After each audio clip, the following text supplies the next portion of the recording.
even at 20 years old, I had the distinct clarity that I wanted to be an FBI agent as soon as I could. So I was very blessed and privileged to be able to fulfill that dream. Ultimately, I would tell myself that the world is a very complicated place. You can't solve all the problems yourself. You're going to have to work with people very closely. And ultimately, that you'll perhaps not solve the issue, but hopefully make a significant contribution to helping solve whatever the issue is. And hopefully, of course, helping defend the nation.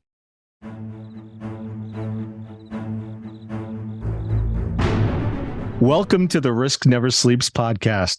I'm your host, Ed Gaudet, and today I'm joined by my good friend and colleague, John Riggi, the National Advisor for Cybersecurity and Risk with the American Hospital Association. John has spent nearly 30 years as a highly decorated veteran of the FBI. Thank you, John, for your service. And serves as the first National Advisor of Cybersecurity and Risk for the American Hospital Association and their 5,000 plus member hospitals. Okay, John. Well, welcome to the program. We got a lot to talk about today, and you have a phenomenal background and set of experiences. So let's get right into it. Our listeners are really excited to learn more about what you do every day for the American Hospital Association. So maybe just take us up to speed. What's going on in your world? Well, first of all, thanks, Ed. Thanks for having me on the podcast today. It's great to work with you and Sensinet as always, because as I always tell you, Ed, you know it, that we say that we want to partner with firms that are in the position to serve our members, not just sell, but serve our members. So in my role here at AHA, I deal a lot on national policy, advocacy issues related to cyber, government relations, of course. I deal with all my current and former colleagues across all the government agencies. And of course, the most important thing I do is help members directly when they have a problem, when they have a cyber incident or ransomware attack. I often do get those late night calls and asking for some guidance and assistance. And ultimately, that helps me do my job because I'm there with an inside perspective to help transmit best practices and lessons learned and encourage them to share without attribution what happened, what worked, what didn't work, and work with the government, cooperate with them so they can understand who the bad guys are and help warn the nation. So I get a tremendous amount of satisfaction doing that job and still having a mission. Excellent. And no pun intended, but there's been a lot of buzz going on about this recent HIVE takedown. I'd love to get your perspective on that. So there's a great example of private sector working closely with the government. And the government understanding what the impact of these ransomware attacks on hospitals. As you know, I've been a very vocal public advocate for several years, encouraging the government to take offensive action against these groups. Just as we did when I was in the FBI, when we were working counterterrorism operations. Same set of facts. You get bad guys that are beyond the reach of handcuffs of the FBI. So we have to utilize the capabilities of military intelligence services as well to go after them and disrupt them. So great example of the FBI working with victim organizations, including hospitals. Attorney General Garland mentioned right at the outset of his press conference how they had worked with hospitals, helped defend them against cyber attacks, and then utilize that information to then penetrate the HIVE ransomware organization. Really, really dramatic to get inside there and penetrate their organization and be embedded in an undercover operation for 7 months. Wow. And steal the decryption keys. As Attorney General Garland said, hack the hackers, steal the keys and give them to the victims before the victims pay. I mean, really, really great work. And then the coup de grace was to actually take down their infrastructure, their cyber infrastructure, their servers, networks that they were using to launch these attacks. So that's, again, great example of victim cooperation, exchange of information with the government to enable an offensive operation against the bad guys, which ultimately helps defend the entire. Great example of that intra-agency collaboration and coordination. Right. to do basically what the bad guys have been doing to us for the last 5 or so years, coordinating at the dark web level and creating that level of microservices to distribute, if you will, the workload of those attacks in a coordinated way. So great work by everyone involved there. Tell us how you got into healthcare and specifically how you got into cyber. A long journey for me, actually. Because when I started in the FBI in 1988, cyber did not exist, right? I think I got my first laptop, which weighed about 25 pounds plus in the FBI. It was probably 1992 or 3.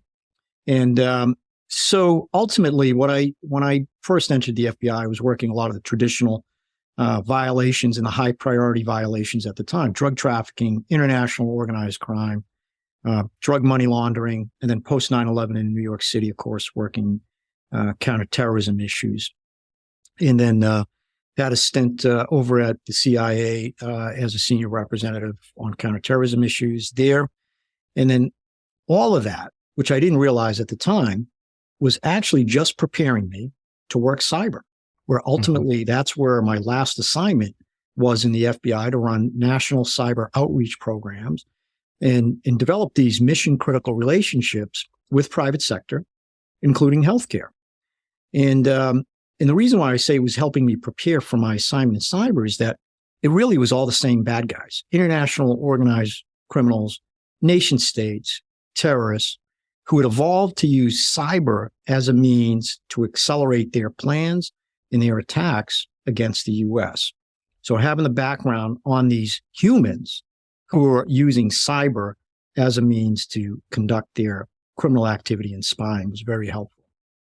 So the equivalent of the cyber Whitey Bulger. In a sense, I guess, or a lot of the other organized crime guys and the Russians that I was working in New York City at the time. And, but again, as technology evolved, the bad guys also began to implement technology in their operations as well in cyber. Excellent. What keeps you up at night? I imagine a lot these days. Besides your phone calls, Ed? No, there is quite a bit, right? So what I'm always most concerned about, and I'm not just myself, but all of us professionals in cyber, and of course the American Hospital Association, are these high impact ransomware attacks, which disrupt and delay care delivery and risk patient safety.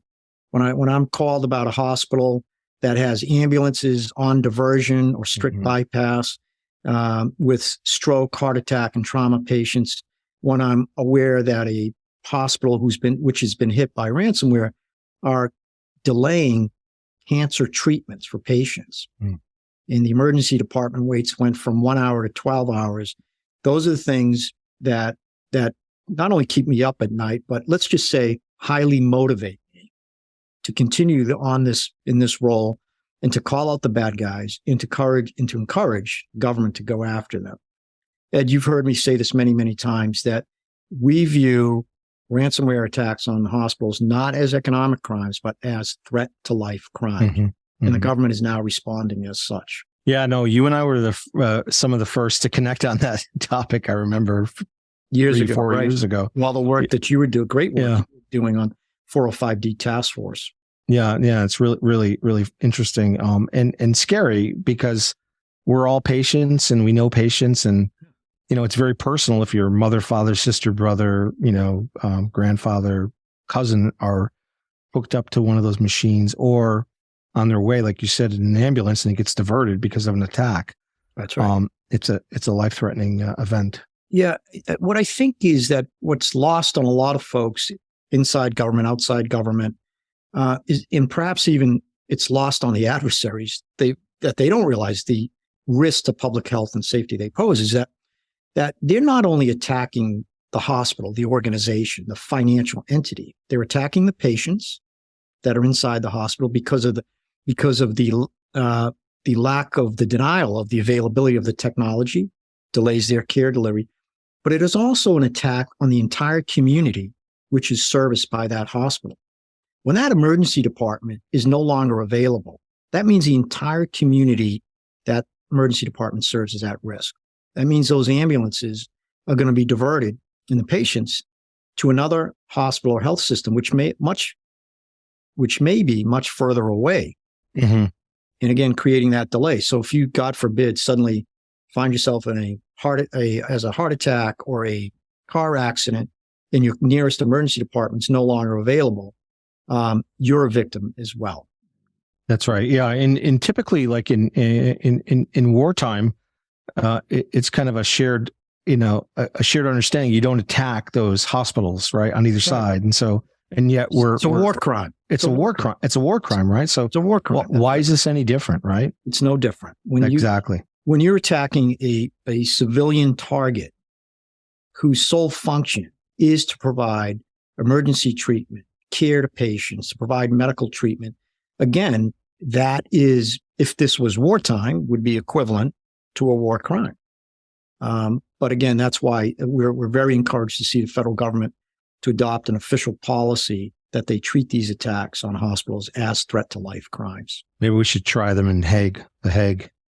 Well, that's another policy discussion. You have to have I think you actually have to have a declaration of war somewhere. But no. But we're encouraged to see the cooperation between the FBI and Europol was actually very instrumental in the takedown of the HIVE ransomware. So interesting. There is great international cooperation. That's great. That's right.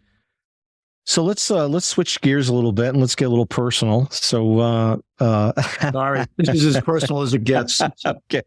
So what are you most proud of over the past year? I know it's been a rough couple of years for everybody with the pandemic, and we're sort of coming out of it. 2022. What are you most proud of? I think the work that the association and I have been able to do to help government understand the impact of these attacks, to help facilitate the change in official government policy to view these as threat to life crimes, to encourage them to go on the offense against the bad guys, and to help defend the sector, hospitals and health systems, by facilitating the exchange of cyber threat information with hospitals and health systems, between hospitals and health systems and the government, and then helping hospitals better prepare to defend against these attacks and be better prepared to respond to them once they occur and help them recover quickly from these high impact attacks. Yeah, excellent. Outside of healthcare and cyber, what are you passionate about? I don't see any guitars hanging in the background there, so I don't know if you're... First, I have to say I'm most passionate about that flag behind me. Doing the right thing for the country, helping defend the nation against bad guys, continuing to have the privilege to be in a role to serve to help defend folks. Other than that, my spare 10 minutes per day, but I've got a little extra spare time. I do like to work out every day. I try to work out, and I got a pretty good record of working out just about every day. I think that keeps me going and gives me energy. Family, of course, spend whatever spare time I can with family. And then for a little bit of recreation, I do enjoy driving sports cars a tad fast once in a while. Oh, very nice. So I love that. I'm not saying I'm breaking any speed limits. Oh, no. We didn't say that. We could edit that out if we need to. What would you tell your 20-year-old self, which was like 3 years ago? What would you tell your 20-year-old self? Come on, Ed, you're so generous. What would you tell your 20-year-old self? I would tell my 20-year-old self that in the 90s, there's going to be a company called Amazon that's going to go public, and a company called Google. Funny name, but buy as much stock as you can. That's my answer. So, it's so dramatically different, your perspective. Yeah. I have to tell you, Ed, honestly, even at 20 years old, I had the distinct clarity that I wanted to be an FBI agent as soon as I could. So I was very blessed and privileged to be able to fulfill that dream. Ultimately, I would tell myself that the world is a very complicated place. You can't solve all the problems yourself. You're going to have to work with people very closely. And ultimately, that you'll perhaps not solve the issue, but hopefully make a significant contribution to helping solve whatever the issue is. And hopefully, of course, helping defend the nation. I love that. Where do you think that comes from? Like, you have a family that were serving in the military or in public service, or? No, I don't actually. Mm. My parents are immigrants came from Italy, and hardworking folks, very humble, blue collar folks. But what they instilled in me was a love for this nation Mm-hmm. and being a good citizen and contributing. And it wasn't about making as much money as you could, but doing something noble, and honorable, and being tough, but with honor. I love that. So I think it came from my parents. Well, we appreciate you and we appreciate your service. This is the Risk Never Sleeps podcast, so I'd be remiss if I didn't ask you this question. What is the riskiest thing you've ever done? Work related? Could be anything, John. Just keep it clean, please. So, well, of course, it's always clean. Well, first, let me just say that folks would have to read my bio to kind of understand a lot of the operational things that I did over my career. I was very privileged to work with a great team of agents, international partners, and intelligence officers. Probably the riskiest thing I ever did, honestly, is classified. I can't really talk about it, and involves foreign operations, but I won't be able to really get into that. The other piece of my resume or bio, if you notice that I served 8 years on the FBI New York City SWAT team. And so that was fun. As I told my wife, it's all about, no harm there, but we get bigger guns, more guns, better training. So it's actually safer to be on the New York City FBI SWAT team.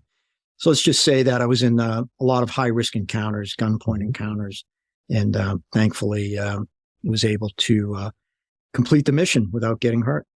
Killed. So any interesting stories? Did you do any work with organized crime during that time, or?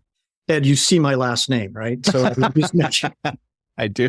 Yeah. All right. So in 1990, after my first assignment in Birmingham, Alabama, I am 100% Sicilian, and I was immediately assigned to the Sicilian Mafia drug trafficking squad in New York City in 1990, where I stayed for several years working that. So I did a lot of undercover, ran undercover operations.